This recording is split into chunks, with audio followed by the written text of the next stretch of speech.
ಹೋಗೋದಕ್ಕೆ ಬಸ್ಸುಗಳು ತುಂಬಾ ಇದೆ.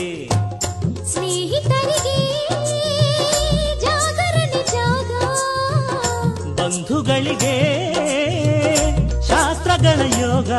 ಹೆಣ್ಣು ನೋಡೋಕೆ ಇದು ಒಳ್ಳೆ ದಿನ, ಹೆಣ್ಣು ಕೇಳೋದಕ್ಕೂ ಇದು ಒಳ್ಳೆ ದಿನ. ನಿಮ್ಮ ಸಂಬಂಧ ನೋಡಿಕೊಂಡು ನಮ್ಮನ್ನು ಕೂಡಿಕೊಂಡು, ಸಂಬಂಧ ನೋಡಿಕೊಂಡು ನಮ್ಮನ್ನು ಕೂಡಿಕೊಂಡು ಉಂಡುಕೊಂಡು ಹೋಗ ಬನ್ನಿರಿ. ಮೈಲಾರಪ್ಪ ಅಪ್ಪ ಕಾವೇರಪ್ಪ, ಮೈಲಾರಪ್ಪ ಕಾವೇರಪ್ಪ ಬಂಗಾರಪ್ಪ ಬೆಳ್ಳಿಯಪ್ಪ, ಪ್ರೀತಿ ಇತ್ತು ನಮ್ಮ ಮದುವೆಗೆ ಬರ್ಬೇಕ್ರಪ್ಪ. ಅಪ್ಪಾಳಮ್ಮ ತಿಪ್ಪಾಳಮ್ಮ ಆಂಡಾಳಮ್ಮ ಸಿಂಗಾರಮ್ಮ ಗಮನವಿಟ್ಟು ನಮ್ಮ ಮದುವೆಗೆ ಬರ್ಬೇಕ್ರಮ್ಮ. ತಪ್ಪದೆ ಹಾಜರಿ ನೀಡಬೇಕು, ತಪ್ಪದೆ ಅಕ್ಷತೆ ಹಾಕಬೇಕು, ತಪ್ಪದೆ ಹಾಜರಿ ನೀಡಬೇಕು. ಆಹ